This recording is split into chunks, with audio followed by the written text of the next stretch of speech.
Good people. Okay. So, how are you guys? Okay, we are starting, yeah.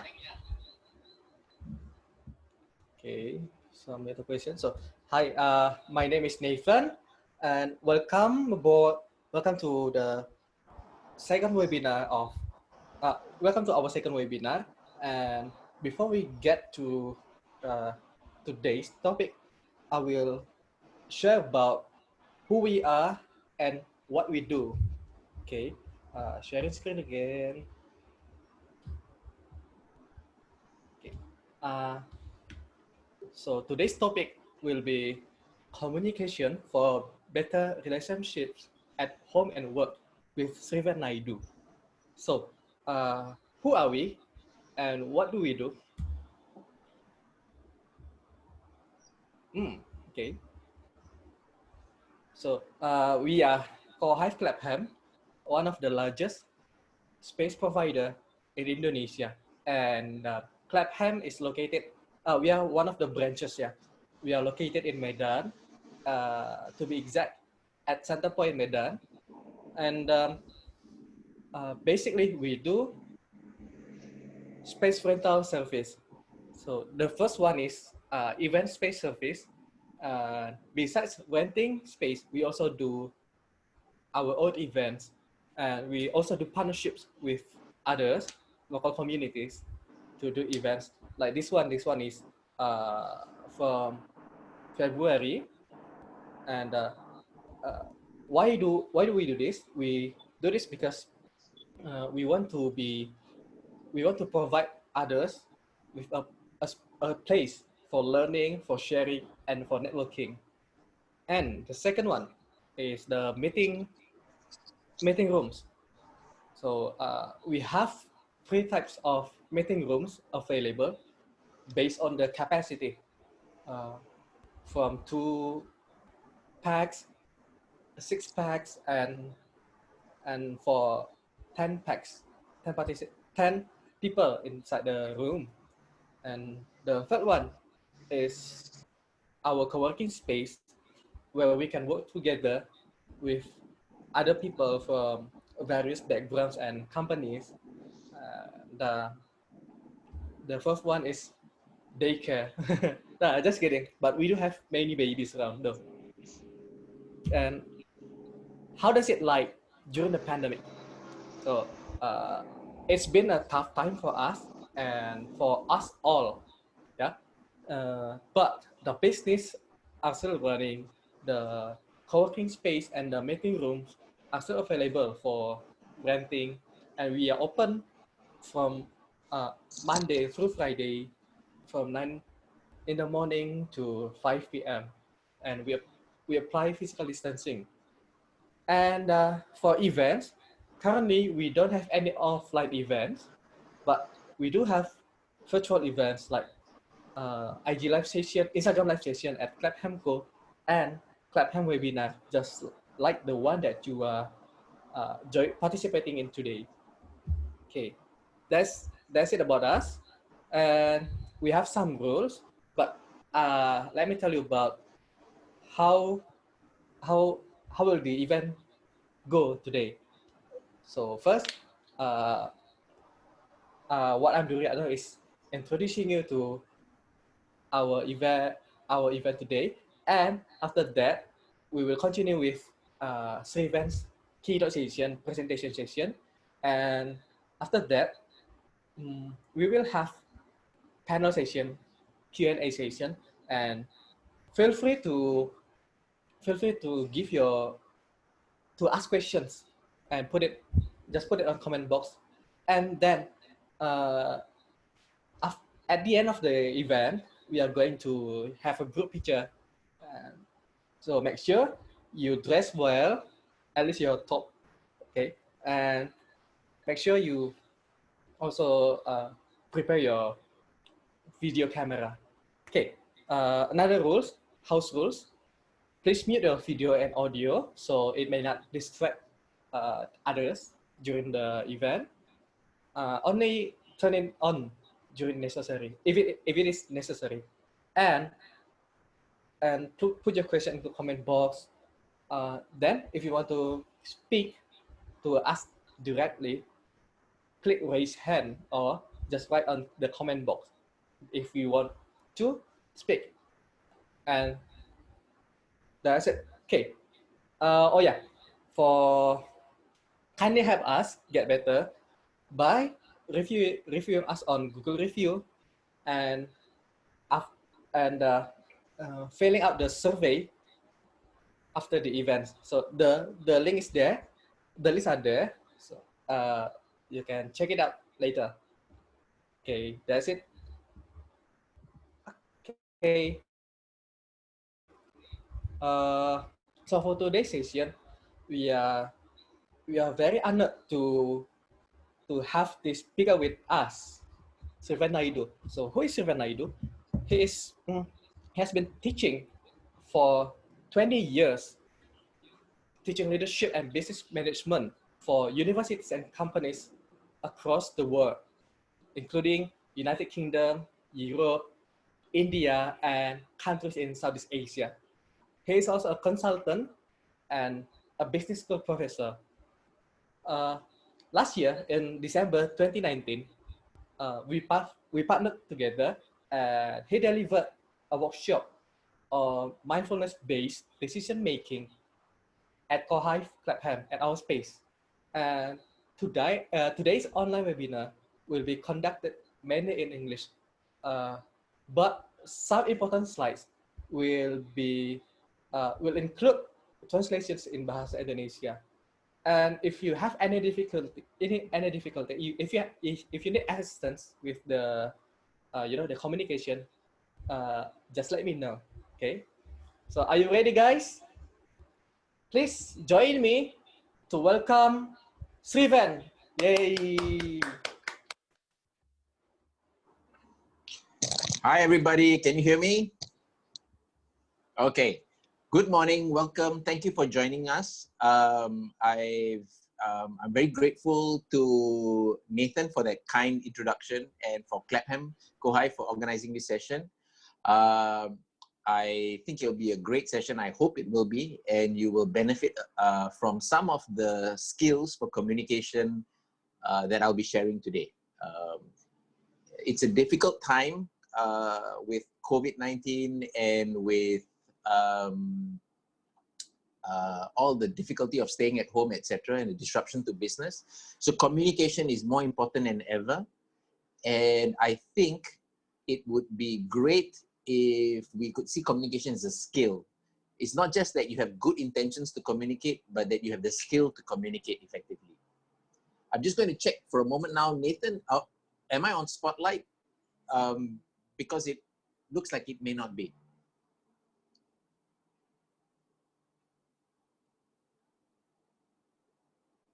Yes, okay, so now I'm on Spotlight and we have begun recording, I hope. All right, so as I was saying, thank you for joining me, especially those of you who are fasting today. It's the holy month of Ramadan. Last week, I think it was Vesak Day, so it's an important time to remind ourselves about being kind and being nice to each other. And I applaud you for joining this seminar, because I don't think you're doing this only for yourself. You're also doing this to benefit the people you have relationships with. So I really applaud you for that. So let's get into the session. This session is not just for you, it's also for the people you care about. What is my aspiration? My aspiration is that you benefit from this session. And if, say on a scale of 1 to 10, if you think this session was at least 8 upon 10 in terms of usefulness, I hope the recording of this session is something you would bring to your friend or your family member or the person you're in a relationship with to watch again, right? So I'm hoping it's that useful, but my aspiration is to make sure it's a 10 upon 10, right? So I'm going to try my best. Please participate when I have some activities for you. How will the session unfold? So you will see from the first slide, Nathan, can you share slide now? Or Eunice? You will see from the first slide that this topic is called 30 Seconds Wiser, right? And it's communications for better relationships. So communication is a big topic.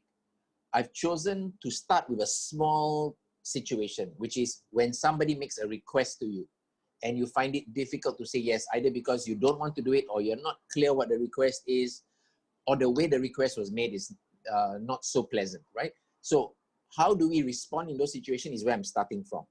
From there, we can flip it to how do you make a better request if you are the one making the request, right? And so we'll begin with a framework with maybe 4 points of what to look for in communication, right? 4 ways we can improve communication. It doesn't matter how good you already are, everybody can get better with just a bit of practice, right? So we start with the framework, but then to make it practical, we will do some exercises, right? And the thing about practices is you won't suddenly be better at communication just after this webinar. You need to practice, right? And in English, there's a phrase, practice makes perfect, which is not so clear. I think the Indonesian, the Bahasa translation is clearer, right? Ala bisa karena biasa. Or in Malaysia, they would say, ala bisa tegal biasa, right? If you practice, you become familiar, then it becomes natural. And it doesn't matter how quickly you improve, right? You can be as patient with yourself and others, and you can aim as high as possible. Just don't worry about how long it takes. As long as you're getting better each day and you practice, practice makes perfect, or ala bisa karena biasa, right? So that's how it works. And we move on to the next slide where you may be wondering, is this only for your personal life or is this also at work? And on the left-hand side, you will see that the CEO of Microsoft himself made his senior leaders read this book, which I'm basing today's talk on. The book is called Non-Violent Communication, right? The title Non-Violent Communication, I think, is very accurate, but maybe this system would be more popular if they had a different title, because maybe when you hear it, you think, I need to learn non-violent communication. Are you saying that right now, the way I communicate to people I love is violent? I actually think it is quite relatively violent. We don't realize it, and maybe in this session, we'll realize how much better our communication can be, right? Is this system proven? Yes, although it says on the left-hand side that the book that Satya Nadella gave his executives is 15 years old, which will make you think it was written in 2000 or so. Its founder, Marshall Rosenberg, actually started using it in the late 60s, 1970s in his practice, and he wrote the book much later. But in his practice, he used it. It was very successful, especially with women's rights groups, feminist groups that were fighting for equal treatment and fair treatment of women against men. There was a time when things were a lot worse than it is today. It's also been used by schools trying to desegregate and bring students of different races together in the Americas in the 1970s. So this system is proven, right? And in the next slide, we're going to talk about what is the source of the difficulty in communication, right?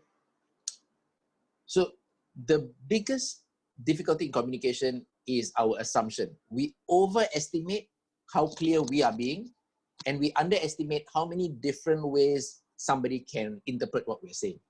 So we think we've sent a clear signal and it's been received, but many times it is not.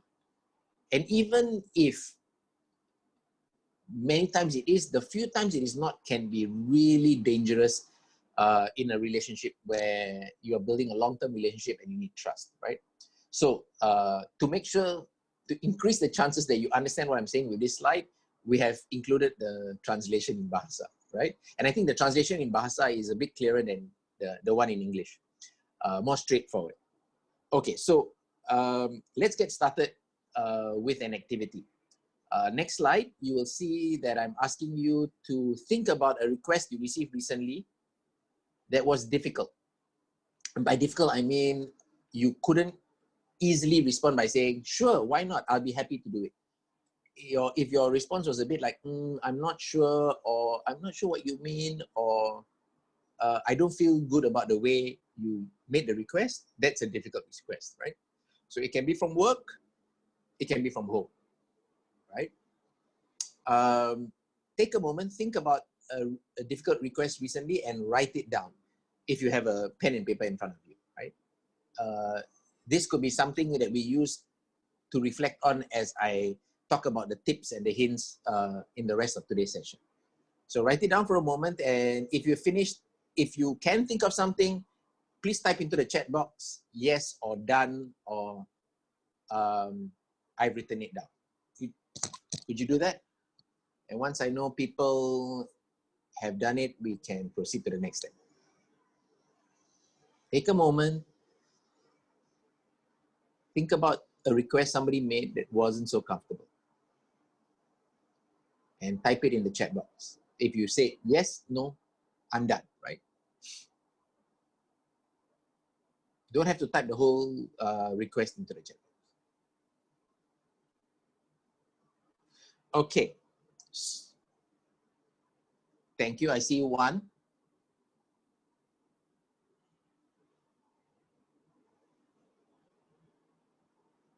Okay.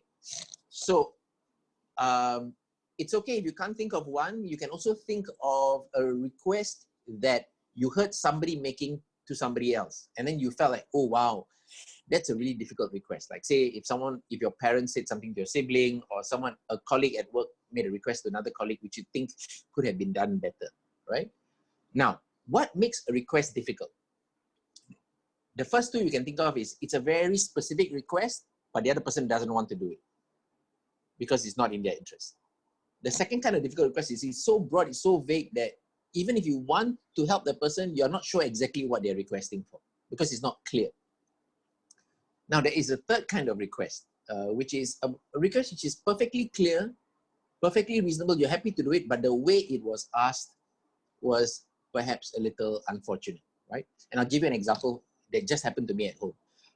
I was at home with my brother and his family during this stay-at-home period in Singapore. And one of the days I was walking out of my room and the wind blew and my door closed a bit louder than I expected it to, right? And my brother was concerned that one of his children was attending school online and another of his children was asleep taking an afternoon nap. And he came up to me and he wanted me to be more careful about closing the door and making a sound, which I would be happy to do, right? It's a reasonable request. I'm happy to be more careful in future. It wasn't intentional. But the way he asked me was what got me a little upset, right? The way he asked me sounded like, if I remember correctly, and I'm probably going to make it sound worse than he actually said it. He said, "You like to slam the door, don't you? Next time, could you be more careful because people need to sleep or do online learning?" Now, the request was very clear. Next time, could you be more careful? And because other people are affected. And I'm happy to do it. But because he started with, "You like to slam the door, don't you?" That creates, and it's an evaluation, it's an assumption of what I'm thinking. And so my reaction is to focus on, why did you say slam? But actually, if I focus on the actual request, there's no problem. But the difficulty is when we use evaluations, judgments, assumptions about what the other person's intention is, and that distracts us from being loving and distracts us into maybe getting our ego and our defensiveness out, right? So just on the next slide, I'm going to use an example that maybe you relate to, and we can use this as the discussion topic for the rest of the session. For those of you who couldn't think of a difficult request, read that for yourself for a while. Maybe it sounds familiar. It says, "You never let me go out with my friends or have time for myself. You always have something urgent for me to do for our family. You suffocate me and you expect me to sacrifice all my freedom for the family. Why can't you treat me better?" Now, maybe this is not something you would actually say, but maybe it's something you think, right? Maybe you restrain yourself and you don't say it out loud, but maybe this is what you're thinking. Right? You may ask yourself, is this something a husband says to the wife says to the husband, or a child says to the parents? It's up to you. I think it could apply in all situations, right? So let's see how this could be phrased better. But before that, I want you to rate on a scale of 1 to 10, 1 being a very bad communication, not likely to work and creates more harm, and 10 being a perfect communication. Where would you put this? Would you put this as 50-50, average? Would you put this as very poor, or would you put this as pretty good?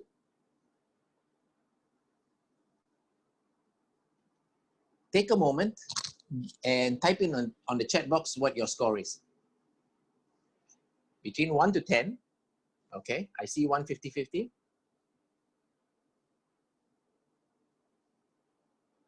Somebody else says 5 upon 10, yes.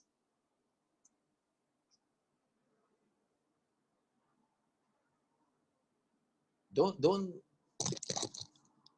Somebody says 2, yeah. So we have a range of answers, and it depends. And maybe we'll another 2 and then another 5. Okay, so nobody thinks it's fantastic, right? Everybody thinks it's either between average to not so good. Great, thank you very much. So we can look at this again after this session, and maybe then we'll see whether your score changes, right? Next slide, Eunice. The framework for nonviolent communication, on the left in English and on the right in Bahasa. Number 1, requests are attempts to meet human needs, right? We all have needs, and we request from the people we care about, we're in relationships that we work with, to have our needs met.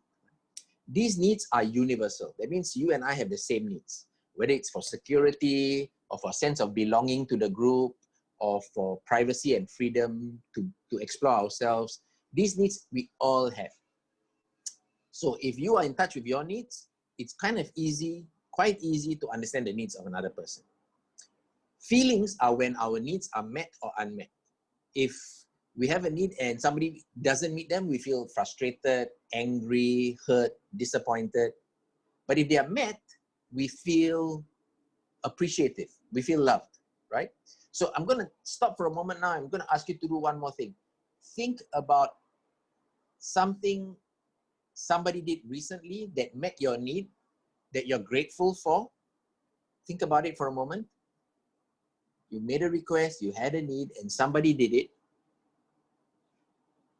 Now, if you haven't thanked that person, please make a note right now after this session to say thank you to that person, right? Appreciation is expressing your inside gratitude to the person who's helped you, right? And I think it's very easy for us to take everything for granted. In this COVID time, it'd be nice for us to start a chain of appreciating others, and maybe they will then start appreciating others too. The best way to make change is to change ourselves and be a role model. Right? So the third point about nonviolent communication is that usually when somebody disagrees with us, somebody we care about and we care about them, if we have a disagreement, it's not about whether their needs are valid, justified, deserve to be met. We disagree about how to do it, right? So if we can be clear about our needs and we can be flexible about how we can meet each other's needs, then there's a lot more happiness in the world. You'll be surprised, right? And so this is what nonviolent communication has to say about conflict. It is basically a conflict resolution framework, but many of our conversations which are not conflicts can become conflicts if we're not careful, right? So how to avoid conflicts is by keeping in mind these 4 things, right? And we'll use the example just now, the script about you never let me go out and have time for myself, you're suffocating me, why can't you treat me better? We'll use that script and we will change each line so that it becomes better and more aligned with this framework. Eunice, next slide will be 3 powerful steps. If you get that kind of request, the one earlier, where somebody accuses you of taking them for granted or for suffocating them, how do you respond? The instinctive reaction, just like when my brother asked me, you like slamming the door, don't you? The instinctive response is to get defensive and to get aggressive again. But because I care about my brother and his family, the thing to do is to pause first. Right? The thing to do is to pause first, and I ask you to follow me where we do this short exercise. Stop. And if the other person insists on you responding, say, I need a timeout, please give me a second because I'd like to respond to you more carefully because I care about you. And then breathe just a little slower. You don't have to take a big, big breath. You don't have to go very, very slow, just slightly slow, right? And then notice how the breathing feels. The pressure, the temperature of the air, the smell of the air. Anything that's got to do with your five senses. And research shows that when you're focusing on your five senses, your thoughts slow down. So you become less angry. I stop thinking, why is my brother accusing me of deliberately slamming the door? By breathing, I can calm down a little. And then I avoid becoming identified with my emotions and thoughts. Right? So here's where, instead of saying, I am angry, my brother thinks, my brother hates me, I can say, this is anger. I am thinking that my brother is angry with me. You might think this comes naturally for Indian people to not say, my brother hates me, but I am thinking that.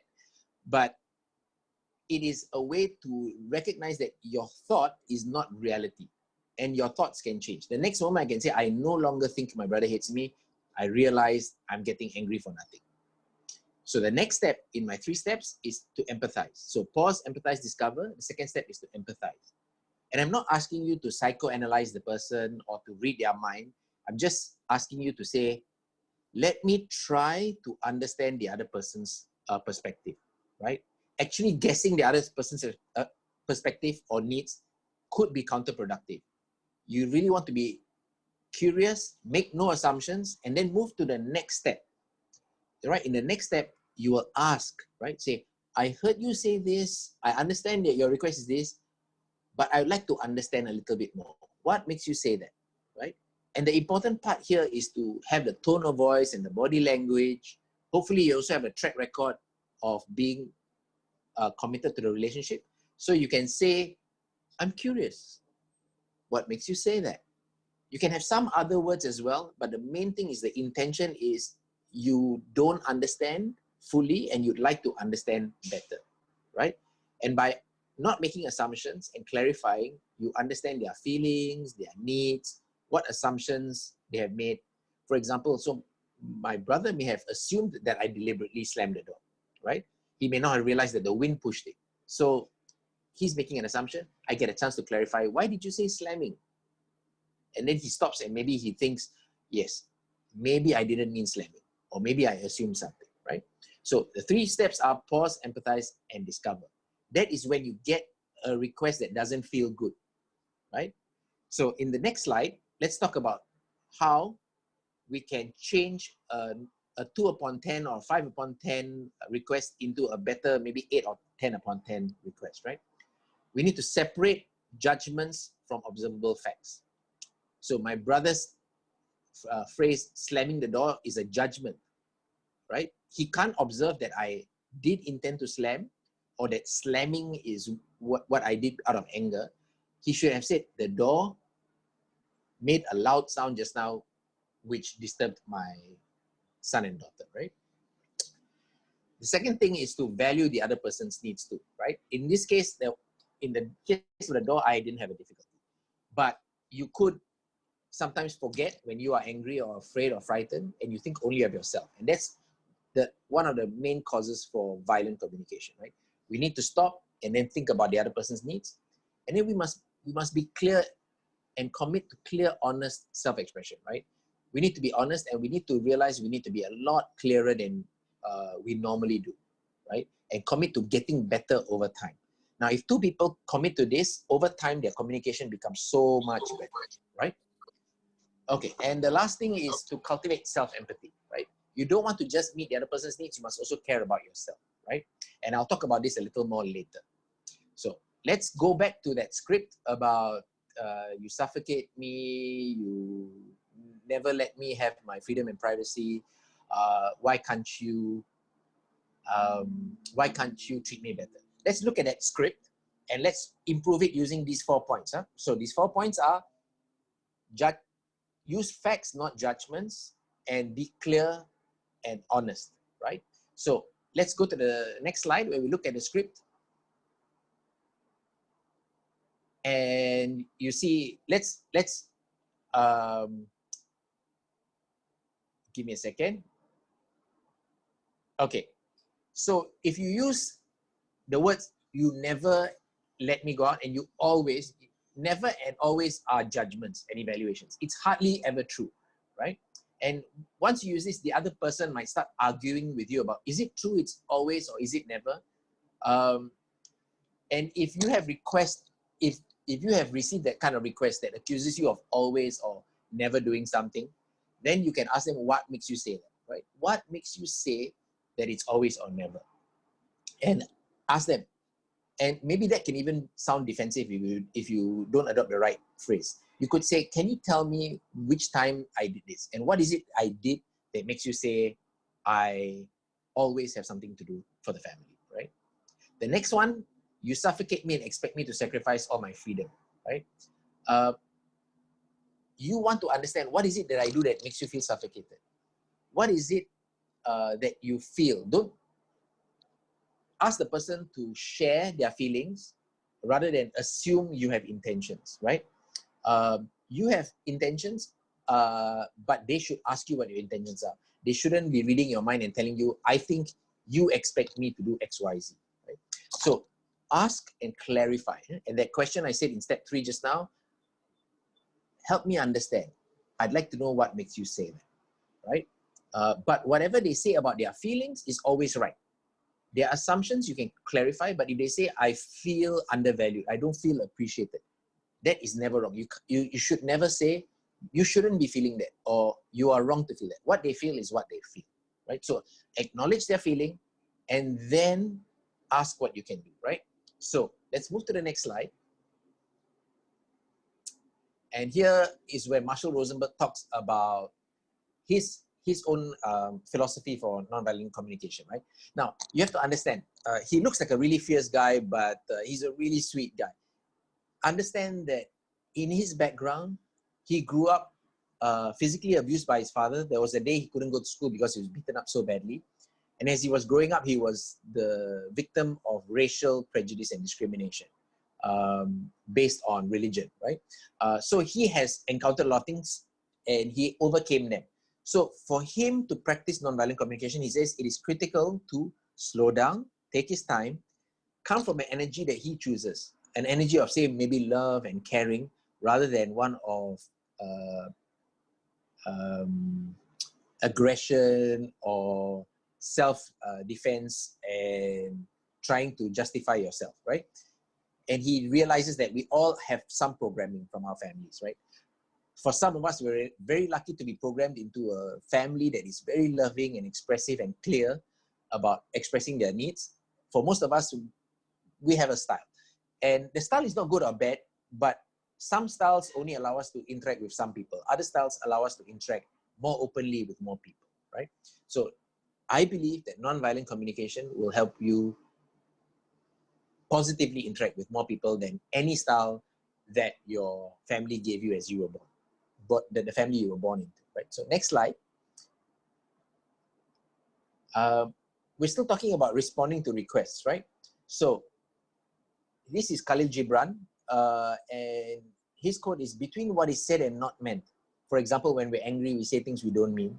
And what is meant and not said, because we assume the other person can read our minds. Most of love is lost, right? And so we should be clear and we should be careful to express what we need. And maybe by our role model and our example, the other person will learn how to do the same, right? So now I'm going to flip from receiving a request, I'm going to flip it to how to make a request, right? And on the next slide, there's this wonderful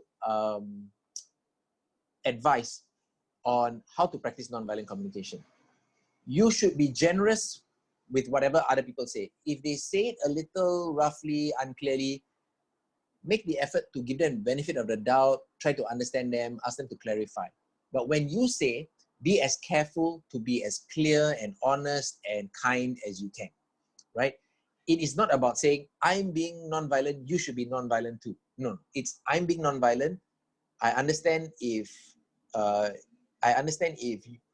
what you're saying isn't coming across clearly. I will try to help you clarify, right? And as time goes by, both of you get better, right? Nonviolent communication should not be misused to attack another person and saying, I'm communicating nonviolently, you don't care, you should be communicating less violently, right? So put the standard on yourself to be very careful and honest with what you say and clear, and be generous with the other person and help them explain themselves, right? This is not about judging and comparing. This is about helping each other get better. So now let's go to how to make a request. Imagine you are making that request, right? You are the one who feels suffocated, etc. How would you go about it, right? So the first line is, you never let me go out with my friends or have time for myself. And you know that the issue is with the word never. So instead, if you are making requests, you can be specific. You can give the facts as to what makes you unhappy, right? Last Tuesday and Thursday, just before I went out to meet my friends, you asked me to help Joe with urgent homework, right? So that is why you're frustrated. That's the facts. And the other person may not realize that it happened last Tuesday and Thursday, but now they do, right? Then to the next slide. If somebody says you suffocate me and expect me to sacrifice, you can say, when you tell me Joe needs help at the last minute, I'm not able to have some time for myself. When that happens, I feel frustrated and suffocated. So this is about talking about your feelings, right? And your feelings, nobody should disagree with them. And then you can reassert that I am not being selfish. I care about myself, but I also care about the family. So I want to find a way to do both, right? So you reassure the person that what you're requesting for is not purely selfish. It is also about having a mutual satisfaction of needs. Then, what do you think about the request, why can't you treat me better? If you receive that request, would you know what to do? It's kind of vague, right? So what you could do when you're making a request is to be very specific, right? For example, on the next slide, you see that the request could be, would you be willing to let me know when Joe needs help with homework before 5 p.m., especially on the days you know I plan to go out? Just tell me before 5 p.m. and I can settle his homework and then I can go out, right? The other one would be, and if you, on top of just wanting your freedom, you want to feel appreciated for all that you do for the family, you could ask the other person to show appreciation in the way that you love, right? And there is this book called 5 Love Languages by a person called Eric Clapham. And we can talk about it in the Q&A. Different people experience love differently. And you should be very clear what is the way you like love to be expressed, whether it's quality time or gifts or touch, etc. And you should know what is your preferred way to receive love, and you should make it clear to the other person that is what you like. When you say, why can't you treat me better? The other person says, I want to, but I don't know how, right? So you should be clear. Don't expect people to read your mind. Unless you can read everybody's minds, it's not fair to expect other people to be able to read your mind. So I hope this is helpful. And now that you have seen on the left-hand side the original request, and on the right-hand side an example of a non-violent request, I'm hoping you agree that the one on the right-hand side is a better way of phrasing the request and more likely to have a positive outcome. You may want to think now, between 1 to 10, the one on the left-hand side, is it still a 2 or a 5? Or has it changed a little for you, right? Think about it. And we go on to our next slide, right? Which is the last slide again. Just to recap, the single biggest problem in communication is the illusion that has taken place. Between the original script and the one we saw just now, the one just now is more likely to be understood the way it is meant. But even then, you can't get it right first time. You should ask the other person, could you tell me what you heard? Can I hear if you understood me correctly? And then maybe they hear it slightly wrongly, slightly differently, and you can clarify, right? So communication, seldom you hit it the first time exactly, but you take the effort, and it's a back and forth. Making sure as much as you can that each communication is understood by the other party. So that's what I have to say for now. And Nathan, thank you very much. I think we can go to the Q&A now. And I would prefer if people turned on their mics and spoke to me directly. Unless the connection is really poor, then maybe I'll ask you to type instead. But I would prefer if you spoke to me, because it's a lot better for communication, because I can see your face and your gestures as well. So I hope that was useful. Thank you very much. And let's go to the Q&A now. Thank you, Sriven, for the sharing. Wow, non-violent approach, non-violent communication approach. Okay, guys, if you want to ask questions, so there are two ways to ask questions. The first one is by typing down the questions on the comment box, and the second way is to to turn on your speaker and turn on your mic and ask directly. Okay, so here are some questions for me. First question, Srivan, I noticed that you have been using the title 30 seconds wiser a lot.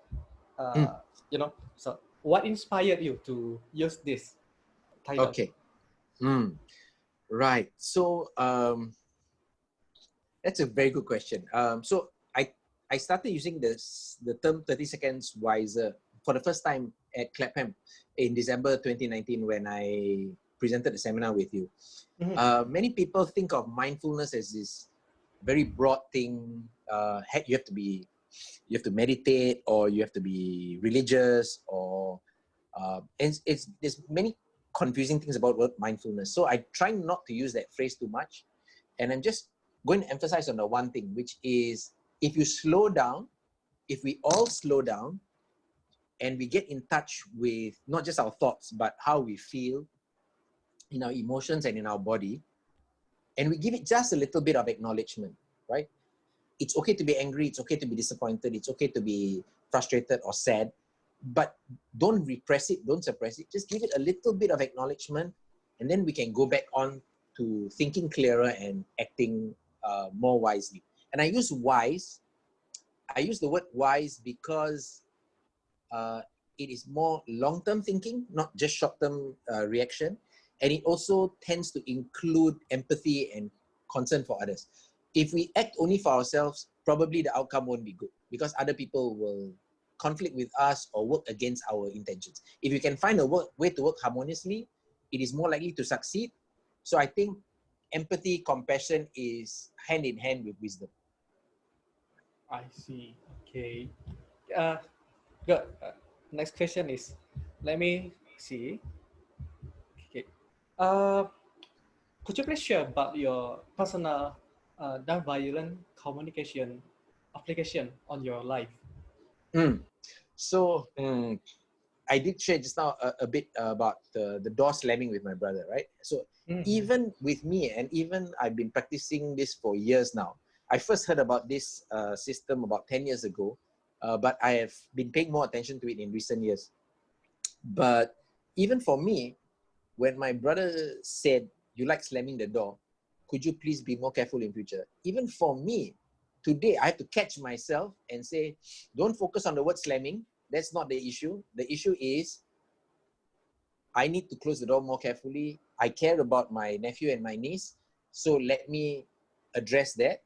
Later, after I've assured my brother that I will be more careful in future, later on in the day, I say, by the way, I'm wondering why you use the word slamming. Did you assume that I did it deliberately?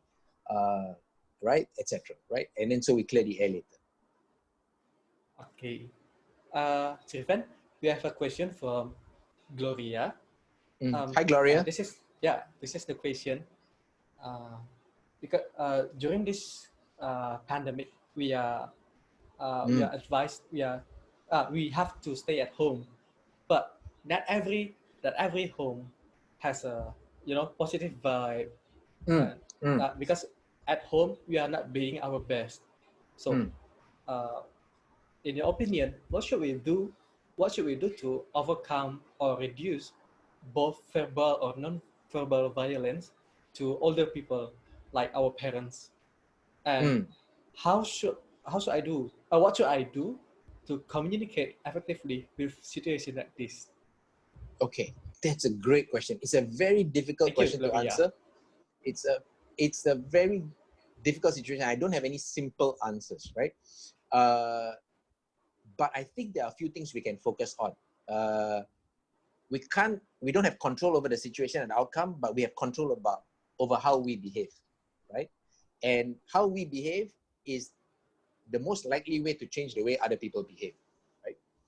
So there's no guarantee, but you can improve your chances by being careful with yourself. So the first thing I would ask you to do is take care of yourself, right? So make sure you're getting enough sleep, enough healthy food, some exercise.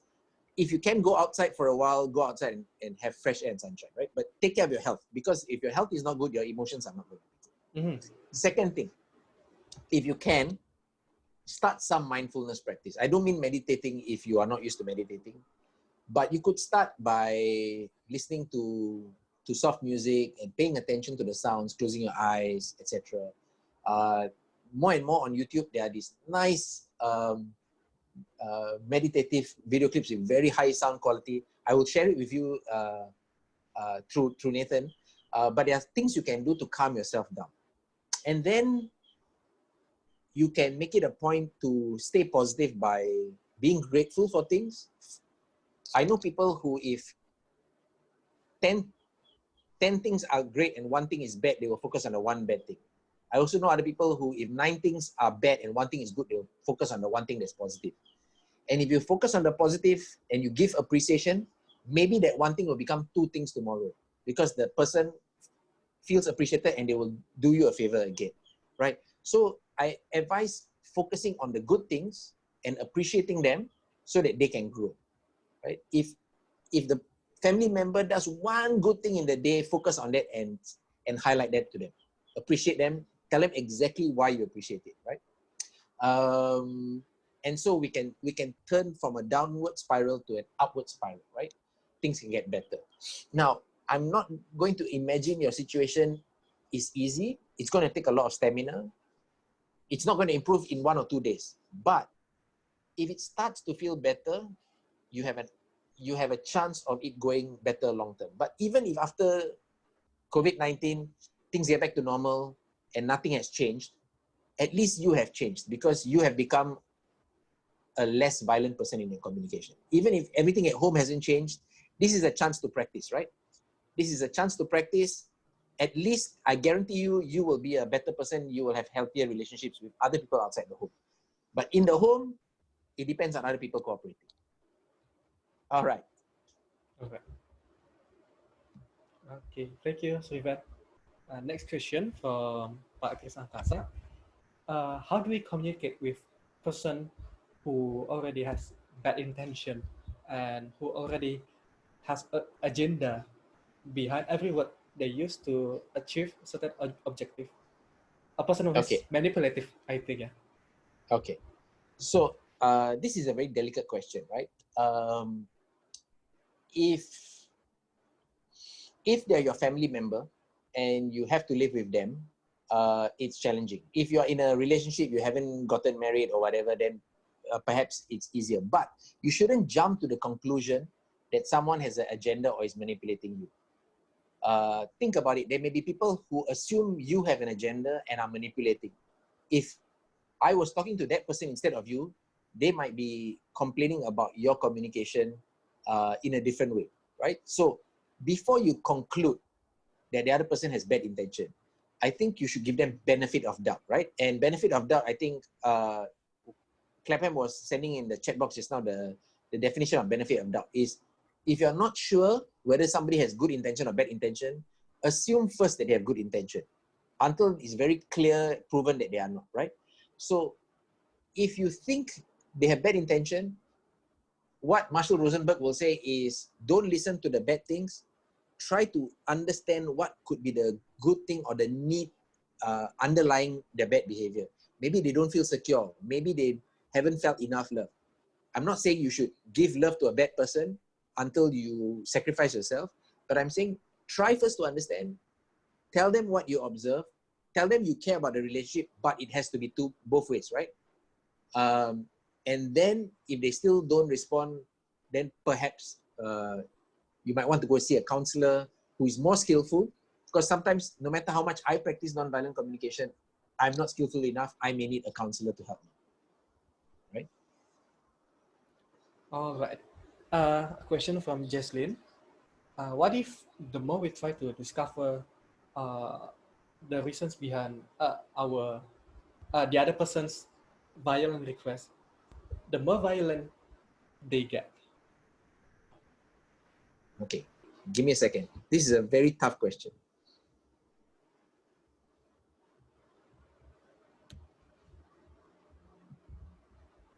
I'm sorry to hear that you must be in a really difficult situation. If you have tried in a difficult situation to make things better and the other person makes it worse, that must be very, very frustrating, right? And I can imagine what that feels like. So firstly, be kind to yourself. I hope you're being kind to yourself. You should not be frustrated with yourself. You should not be harsh with yourself for not succeeding so far. But I applaud you for your stamina and your determination. Like I said, if the other person makes it worse, it could be because they are afraid. My biggest benefit of that I can give them is that they are afraid that you are asking them to reveal their vulnerabilities and admit that they are scared or afraid or have been hurt before, right? So if you're asking them to be honest and express themselves, but they have never been able to, you are threatening them and they are feeling frightened, right? So I think before you can do that, maybe increase their level of security if they can, not during the conflict, not during the disagreement, but on a daily basis, asking them how you can serve them, how you can be helpful towards them. And maybe at some point, suggest that they go and see a counselor or a therapist on their own, not necessarily with you, to say maybe there are some things that they need help to overcome. Maybe they've had a hard childhood, not a very loving childhood. Doesn't mean you have to be the solution. Doesn't mean you have to be the solution alone. But if you're in a relationship, especially if you have children, and it's not so easy to just disengage, then I think having professional help probably is necessary. Sorry, one last thing. If you are wondering, do I need a counselor? Do I not need a counselor? Should I use or not? Once you're even thinking about it, I think it is time to use it, right? The minute you're even thinking about getting professional help means it's probably already time to get help from somebody else. All right. Okay, thank you, Sriven. And for you all who want to ask directly, please let me know so I can turn on your video and audio. Okay. Next Yes, question. or even just audio if you are not comfortable with video. I'd rather just hear your voice. Oh yeah, sure. And for the if you want to ask in bahasa, just Yes, you that's fine can too. do it. Yeah, it's fine. Boleh juga. Nice. From Sari, it is a continuation from Pak Chris's question. What if let's say the other person is the other person who has bad intention is our business partner or our colleague? So how do we face it? Like we cannot get rid of them, but okay. So in the business context, it's slightly different. Not very different, but slightly different, right? So again, I start off first by saying, don't assume that the other person has bad intention, right? Because if you say the other person has bad intention, you are reading their mind. Unless they've admitted they have bad intention, or you are very certain from other people, or you've tried your best many times to be kind, gentle, understanding, and they still behave badly and have no remorse or don't feel sorry when they harm other people. Let's not assume first too quickly that the other person has bad intention. Let's give benefit of doubt, right? But okay, so in the work setting or with a colleague, you don't have a committed relationship. You're not so caring about long term. It is quite transactional, but you can have a long-term business partner, right? And even then, I think the attitude you must take is, I would like to do business with you. I would like to collaborate with you, but if you don't play by fair standards and you don't behave decently, we don't have to work. I have other options, right? So this is about drawing boundaries. And I'm not sure if there's a phrase in Indonesian for drawing boundaries. It's like, I can help you, but I can't help you at my own expense, right? There are some things that are private to me, my own interests, and I shouldn't sacrifice them just to make you happy. Now, my good friend is a psychologist at Singapore's Mental Health Institute, and she has many professional clients that need to draw boundaries because they allow themselves to be abused, etc. And she says drawing boundary is not necessarily an electric fence to keep the outsiders away, and if they come, they get electrocuted. It can be a soft pillow that you use to push people away, right? So if somebody asks you for something, you can say, I wish I could help you, but I can't, because it will affect my employees, it will affect my shareholders, it will affect my colleagues. So I wish I could help you, but I can't. If you can be flexible, maybe I can help you in another way.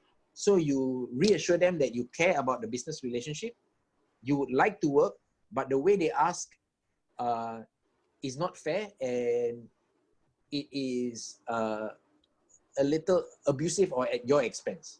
So if you make it clear, usually, unless they are a really unreasonable person, then you have your proof. But if you make it clear, usually people will say, oh, I understand why you can't say yes. I understand why you can't do this for me. And maybe if you can't work this time, we can work next time. Okay. By the way, on the poster, we are supposed to finish at 11 o'clock. But what if we prolong the question and answer session for another 15 minutes? If there's enough questions, I'm happy to. Yes. Okay. We'll just ask the questions, yeah? Okay. Another question from me. We are in the, so we are during a conflict. If you find it, what if you find it difficult to take a short, take a timeout for during the high tension conflict? So let me clarify. Is it hard to take a timeout because you forget to, or because the other person doesn't allow you to take a timeout? Both. Kind of both, yeah. Okay, I'll give you both then. Okay, so I think if you find it hard, that is about your practice. And there are many ways to practice coming down and slowing down.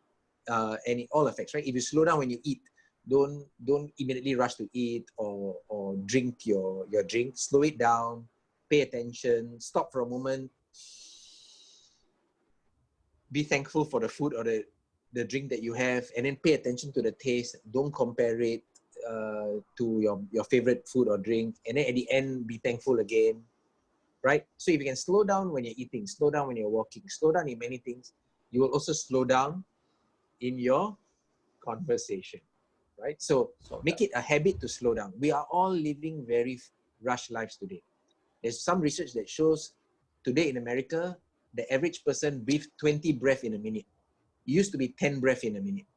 So we're all running around kelang kabut. Is that the word in bahasa? Yeah, kelang kabut. Yeah.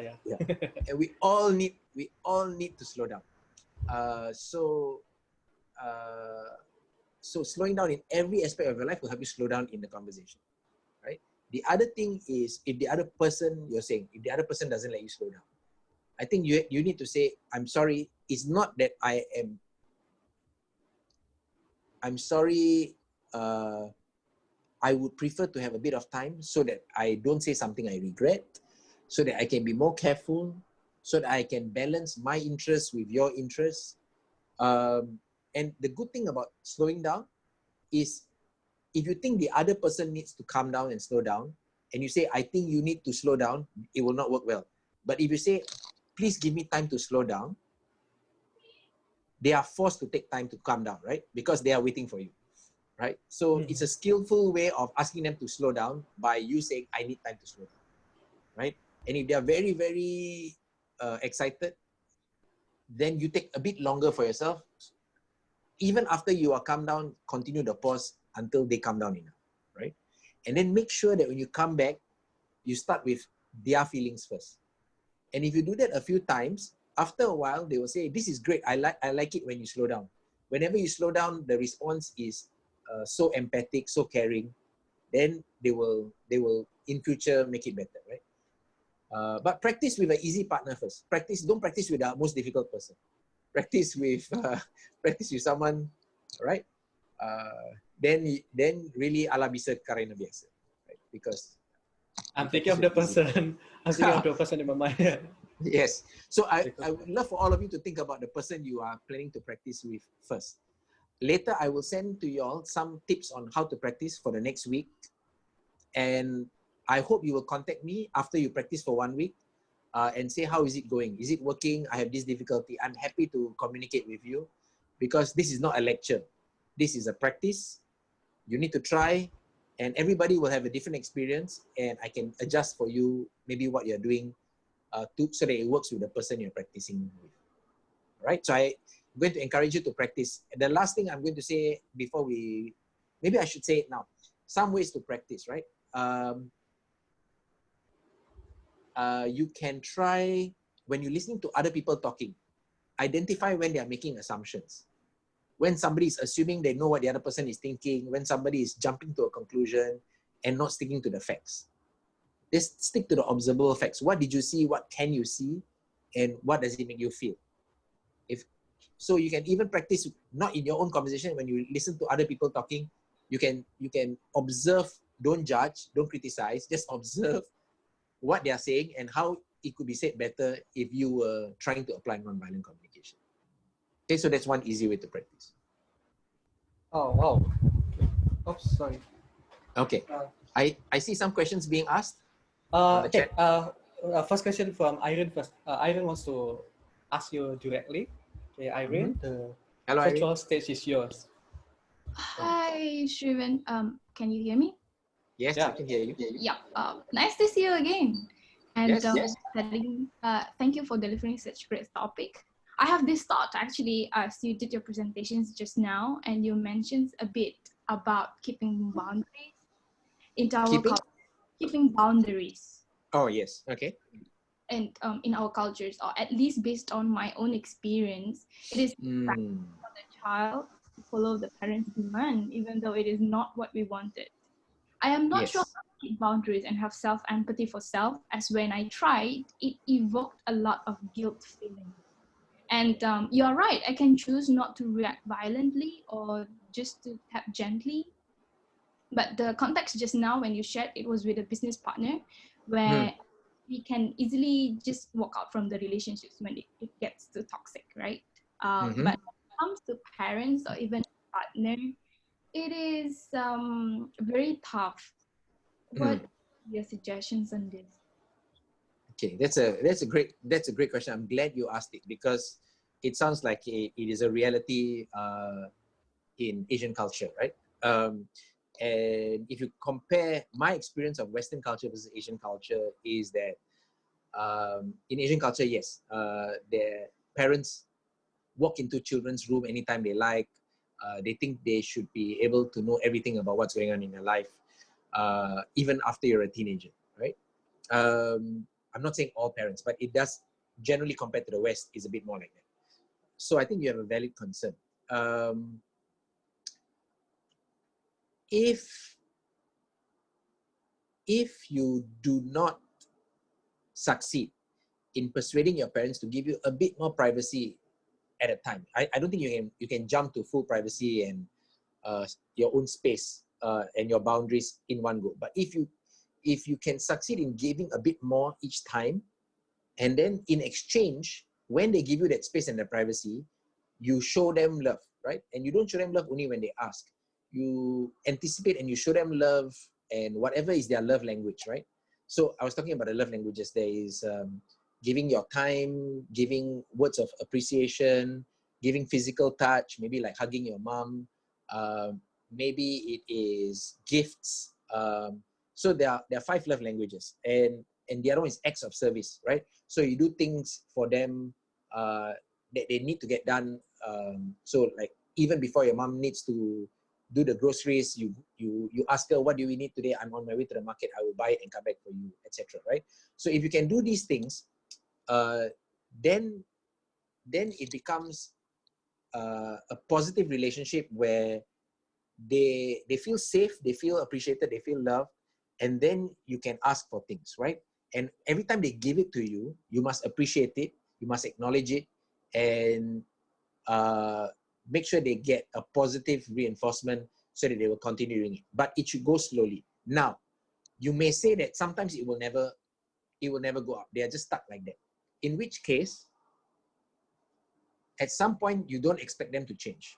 We never expect other people to change, right? We just change ourselves. And then you can accept that they are like that. You can come up with your own strategies for how to make the best out of the situation. And then just be kind to yourself, right? Be kind to yourself. Even if they are violent towards you, they are critical, they have evaluations, they try to frustrate you by not letting you do what you do. I think there is a certain acceptance that you are not going to get what you need right now, right? There's an acceptance, and you try not to react back to your parents, right? Now this is a much more complicated topic than I can do justice on a webinar, but I'm happy to discuss it with you offline and get more details about what exactly you mean. But I hope the three things I said are useful, right? Which is proactively show them that you care, love, and appreciate them. Then ask for small concessions, small ways that they can give you what you're asking for, and appreciate them when you get it.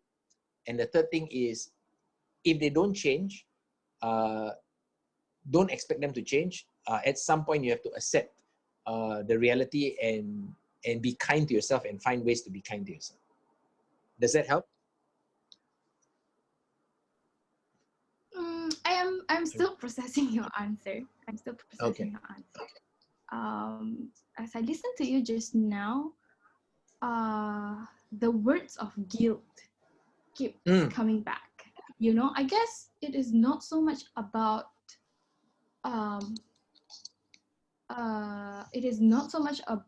that I am using violent words in communicating. It is more like I cannot even let myself ask for requests because of the feeling of guilt. And does the guilt come from not meeting expectations in your culture, in your family? Is it your guilt that you should meet your parents' expectations or cultural expectations? Now, the word guilt itself has different meanings in different cultures, right? It could be you are guilty that you disappointed somebody else. It could be I'm guilty I didn't meet a commitment that I made to somebody else. It could be I'm guilty that I didn't meet a commitment to myself. I didn't meet my own standards, right? So there's different kinds of guilt, and some is programmed into us, which you can then become aware of, and then you can decide, do I still want this standard, or is it not working for me? And I'm not saying you should be completely selfish, but how you want to balance yourself versus serving others should be something you consciously decide, not just something that's programmed into you. So guilt, to me, the healthiest form of guilt is you decide what kind of person you want to be, what kind of standards you have for yourself. And then when you don't meet it, you admit to yourself that you have failed your standards. You feel a bit sorry. You try to make it better, and you recommit to living to a higher standard the next time, right? So that is the healthiest form of guilt. But I'm aware that there's other kinds of guilt in our lives. I maybe just suggest that you acknowledge the guilt a little, right? Like I say, give a little acknowledgement to the guilt, and then say, okay, I'm feeling guilty. Why is this so? And then decide what to do next, rather than suppress the guilt or deny the guilt or overreact by trying to compensate for the guilt in ways that maybe are not sustainable. Yeah, thank you. Yeah, probably need more specifics. I'm sorry. Yeah, Thank you so much, Sriven. Thank you. you're welcome. All right, thank you, Irene. The best kind of guilt is guilty pleasure. Okay. Okay. Uh, Another question from me. By the way, before oh yeah, question from Jesslyn first. Yeah. Let's get back to the slow down technique. Hmm. Do you recommend this technique before making decision on the positive and fun thing? Yes, wonderful question. I rarely get this question. So, outside of casinos, whether you've been to Macau or Singapore has casinos as well. Outside of casinos, there are these jewelry shops where there are expensive watches and jewelry because they know that after you win the jackpot, you are in a high and you're very enthusiastic and optimistic and you will spend money on stupid things that you don't need, that you regret later, right? So when you are in an extremely happy state, you can also make bad decisions, right? You are too optimistic. And so yes, if you find yourself a bit mabuk, right, on excitement, it is a good idea to pause, slow down, not be too optimistic.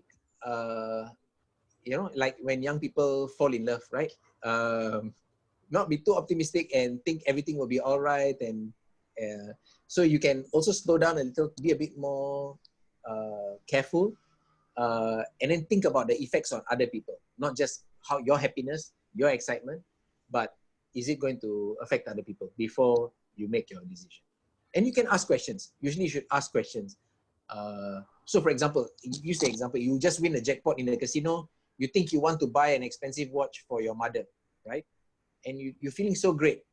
But you may forget that I forgot to ask whether my mother likes this watch or not, right? And then you buy the watch, and normally you would have asked before you bought your mother such an expensive watch. But because you're feeling so happy and excited, you forget to ask the questions you normally would ask, right? So it's a great question. Yes, I advise that too. All right. Okay. Thank you for the question, Jess. We are going to have a few last questions. So, make sure you ask your questions before the session ends. Okay. So my question is this: if I respond by doing silent treatment, what would you think? Okay. So by silent treatment, I think you mean like keep quiet, refuse to respond, ignore the person, stay away. Kind of. So in nonviolent communication, the most important thing is not the steps. It is not everything I showed you. It is the intention. Where do you come from? Are you trying to build a stronger relationship every day where you're more honest, more vulnerable, more clear, and committed to understanding the other person, committed to meeting their needs as long as they meet your needs? Or are you trying to win? Are you trying to have your way and you don't care about whether they are happy or not, right? I think if you are tempted to do silent treatment, it could be because you feel angry, you feel a bit bullied maybe, and you think, I would like to shout back but I can't, or I would like to argue but I'm not supposed to. And so this becomes your way of being violent, but in a not obviously violent way. It is still violent, and it is not going to help. It is not going to help your relationship, right? I mean, if somebody do silent treatment on you, how do you feel? Does it make you feel closer, or will you say, okay, if they want to be like that, I should be silent? More distance, right? Yeah, right. So it creates distance, right? So a pause is very different from silent treatment. Huh? A pause is, I'm with you. Give me some time. When I finish, I will come back with a loving remark. The silent treatment says, I'm not coming back to you until you come back and apologize, right? Usually that's what silent treatment is. Yeah. It's a bit self-centered. And I'm sorry if you feel that that's all you can do. Maybe you feel powerless, you feel bullied, and this is all you can do. But maybe you can be curious. Switch on your curiosity and ask the person, why did you do I felt hurt just now when you said that or when you did that. Why did you do it? Did you realize you're doing this? I care about you. Do you still care about me? And if the person really cares about you, they will apologize, right? If they really don't care about you, then you should check again a few times and see if they are just saying mean things because they are angry and hurt and scared, or is it because they really don't care about anybody, right? Usually these kind of people, they're not only mean to you, they're mean to everybody. But if they're nice to some people and mean to you, it could be maybe there's some issue or some topic that you need to talk about. All right. Thank you, Sriven. Last question from me. Let's check the statement that you said. People nowadays breathe more than they used to. Faster. They breathe faster. Yeah, they breathe faster. Yeah. So, in your opinion, is it true that the world is getting more distressed mentally? And by doing non-violent communication, how can we impact the world? So the world is getting more challenging, right? Our brain and our body is more suitable for living in jungle tribes of 100 people, where once in a while we hunt for food, the rest of the time we're sitting around enjoying life. Seldom is there a threat where you'll be kicked out of the tribe or kicked out of the village. But in our normal working world today, every time there's a performance appraisal or a customer complaint, we are afraid we will lose our job, and our body doesn't know how to react to small threat. Every threat seems like a big threat. It's almost like we're being kicked out of the tribe. So, and we have it many times a day compared to our ancestors, right? So it's a much more challenging situation for our body and our emotions. So your question is non-violent communication, right? So one of the things that gives us security and good feelings and happiness is strong relationships. So there are a few things that predict whether somebody will have a happy life, and two of the strongest is gratitude, whether inside yourself you feel grateful for things, and the other one is whether you have good relationships. People with good relationships live longer and happier than people without good relationships. And it's not just your luck, whether you are born into a good family or you meet the right person. It's also about the skill. Can you develop the skill of non-violent communication, of relating better to people, right?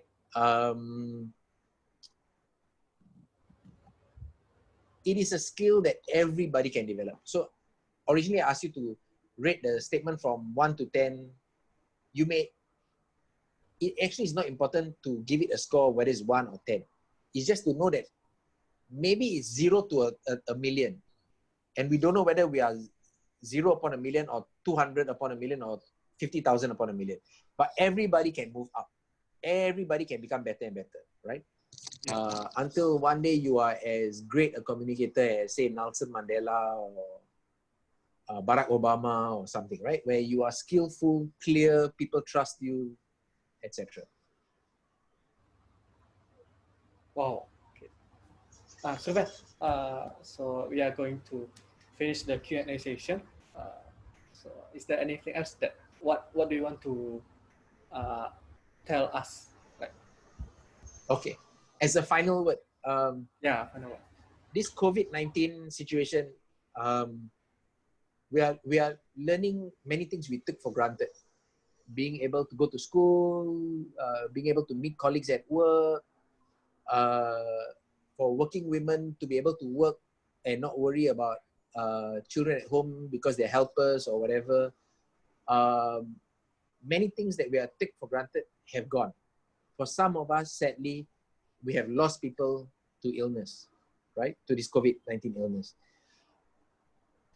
I think it's important to be grateful, right? And be grateful for the things we can enjoy before they're taken away, and especially be grateful for the people in our lives before we regret that we didn't say that thing before they left, or etc. So I know that for some of us, we have lost loved ones, but just imagine that the next conversation with anybody might be your last conversation, and then you will start to speak to them less violently, more kindly, and you will not regret if, touch wood, something bad happens and you never get to see them again. Right? So don't take things for granted, especially not people. Okay, yeah. This is the last. So if you guys wouldn't mind, we will share the link for Google review and the survey. Kindly fill it so we can create better events for you in the future. Uh, See you and good day. Bye, everybody. Good Have a day. great day. Goodbye. Bye bye. Bye. Thanks, Nathan. Thanks, Cindy. Thank you, Sriven. Thanks, Sri.